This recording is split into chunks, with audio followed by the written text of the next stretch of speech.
pression artérielle élevée.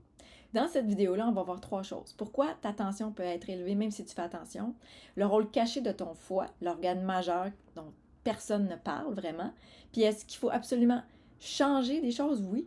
Qu'est-ce qu'il faut changer dans ta routine quotidienne pour retrouver l'équilibre face à la pression artérielle? Pour te permettre au final de comprendre la vraie cause de la pression instable, puis aussi éviter les erreurs qui bloquent ta régénération malgré ta bonne volonté aujourd'hui. Et y arriver naturellement, puis agir dès maintenant pour protéger ton cœur, ton cerveau, puis ton énergie vitale, finalement, qui est en jeu dans tout ça. Parce que l'hypertension, ça touche une femme sur 3 après 45 ans. Puis 36% des femmes de 45 à 64 ans présentent une tension artérielle élevée. Alors, c'est pas banal, ces statistiques-là, puis beaucoup ne savent pas que l'hypertension, c'est souvent silencieux, jusqu'au jour où ça se manifeste par de l'anxiété, des palpitations ou de la fatigue inexpliquée. Et si tu te retrouves avec ces symptômes-là aujourd'hui, prends pas le risque de vivre avec un cœur stressé, hein, un foie engorgé ou des symptômes qui s'aggravent parce qu'il faut les écouter, parce que l'aggravation silencieuse, tu veux l'éviter. Et la vérité dans tout ça, c'est que c'est pas ton cœur finalement qui te trahit, c'est ton foie qui est saturé. Puis la pression artérielle, c'est pas un hasard. C'est pas simplement l'âge non plus ou le stress, c'est le résultat souvent, la plupart du temps, d'un foie qui n'arrive plus à filtrer correctement le sang. Le sang qui s'épaissit, le sang qui doit toujours être au top pour te garder top niveau, mais le foie, c'est lui qui fait ce travail-là. Puis il y a une accumulation souvent de graisse dans le corps, de toxines, puis de pathogènes, des intrus dans le corps, des virus, des bactéries, des métaux lourds, ce qui fait en sorte que ça ralentit la circulation de ton corps. Ça fait que ton corps pompe plus, ça fait que ton corps doit travailler plus fort, l'immunité est moins au rendez-vous. Et quand ton foie est engorgé, ça ralentit la circulation, puis ça fait de la pression finalement. Le cœur doit forcer. Quand le cœur force, ça crée un débordement, ça crée de la pression, ce qu'on appelle la pression artérielle. Donc, c'est comme si tu essayais de faire circuler ou faire couler de l'eau dans des canalisations bouchées. C'est la même chose. Donc, bien souvent, c'est sûr que la pression va monter. Donc, ce que je fais, puis ce que je propose à toutes les personnes que j'accompagne, puis ce par quoi je commence, même moi le matin, je commence avec une eau citronnée, qui fait en sorte que le citron va aider à extraire les toxines qui sont dans le foie, qui va aider le foie à refaire ses fonctions, à redevenir plus actif. Donc l'eau citronnée, ça va t'hydrater, puis ça va commencer à faire ce travail-là.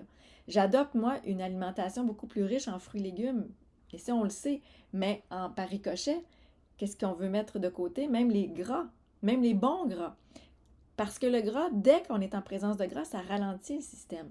Donc, on veut préserver notre système et surtout le matin, pour que le foie, le matin, ait cette chance-là de se désengorger, qui continue le travail qu'il faisait pendant la nuit. Donc, éviter les bons gras, parce que même prendre des bons gras, ça ralentit le système. Et là, je pense aux avocats, je pense aux oléagineux, les noix, qui sont considérés comme des bons gras, puis c'est vrai, mais si on est fatigué ou en pression artérielle, diminuer ça va faire une différence. Donc, à ce propos-là, moi, je t'ai préparé un document que tu peux télécharger sous la vidéo, ça s'appelle les aliments neutres. Et ça, c'est un document que je réserve d'ordinaire à mes clients dans mon accompagnement, mais je te l'offre. Puis, ce document-là qui s'appelle les aliments neutres, ça complète les aliments que tu peux prendre en dehors des fruits et des légumes qui vont t'aider à soulager, puis à composer tes repas à l'aide de ces aliments-là pour baisser naturellement ta pression artérielle. Donc, va cliquer sous la vidéo, le document est là. Et, par la même occasion, là, j'en profite pour déconstruire certaines idées, parce qu'on t'a souvent dit que la tension venait peut-être du stress, du sel, de la génétique, ce qui n'est pas totalement faux. Mais il faut revenir sur ce rôle essentiel du foie qui équilibre ton sang, parce que le foie qui est saturé crée un environnement interne qui finit par faire monter cette pression-là, comme je le disais. Puis, le matin, si tu manges très dense, ça empêche le foie de faire ce travail de ménage-là que le foie avait commencé durant la nuit. C'est hyper important de se mettre en phase le matin pour que ça soit une période que tu optimises le plus possible pour commencer dès le matin à faire la différence. Donc, sinon, la tension va rester là plus haute plus longtemps. Puis en même temps, faire confiance aux médicaments sans comprendre ce qui se passe dans ton foie, ben c'est comme mettre un casque anti-bruit dans une alarme d'incendie, en quelque sorte. C'est pas, on veut pas se cacher la tête dans le sable, puis les médicaments vont peut-être t'aider à neutraliser, à pas faire monter la pression un temps, mais ça ne va pas régler nécessairement le problème à la source. Et si tu es ici aujourd'hui, c'est probablement que tu souhaites la façon naturelle d'y aller et puis pouvoir pallier à une médication peut-être que tu prends aujourd'hui, j'imagine. Donc, attends pas, parce que peut-être que le feu est en train de prendre, puis en même temps, je vais te dire, le signal corporel précis que ton foie commence à se libérer, ben c'est important de faire confiance que tu peux le vivre, ce symptôme-là. Puis en même temps, ce signal corporel-là, ça va être quand tu vas sentir ta digestion puis ton foie aller mieux. Quand tu vas sentir que il y a de l'allègement dans ton corps. Quand tu vas sentir que tu as plus d'énergie. Quand tu vas sentir que ce que tu manges fait en sorte que ça circule mieux dans ton corps. Il y a moins de lourdeur, moins de fatigue. Ça, ce sont tous des signes qui vont t'amener à avoir l'espoir que la tension artérielle va diminuer pour de bon. Donc, prends pas le risque de continuer à croire que ton cœur est fragile. C'est pas le cas. Il y a plein de choses que tu peux faire.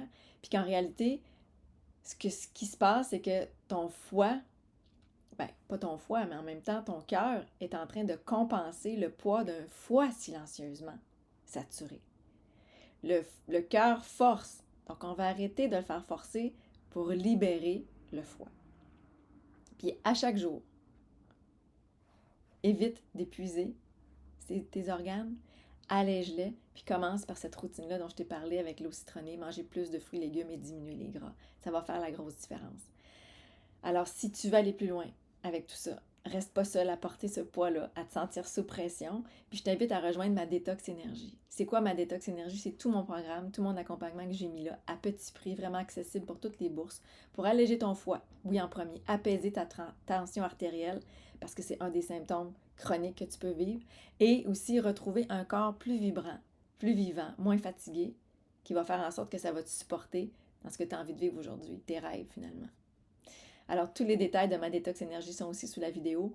Puis si tu as aimé ce que je te dis là aujourd'hui, si tu as envie d'avoir d'autres contenus qui ressemblent à ça, abonne-toi, active la cloche, puis partage cette vidéo-là aussi pour qu'elle circule.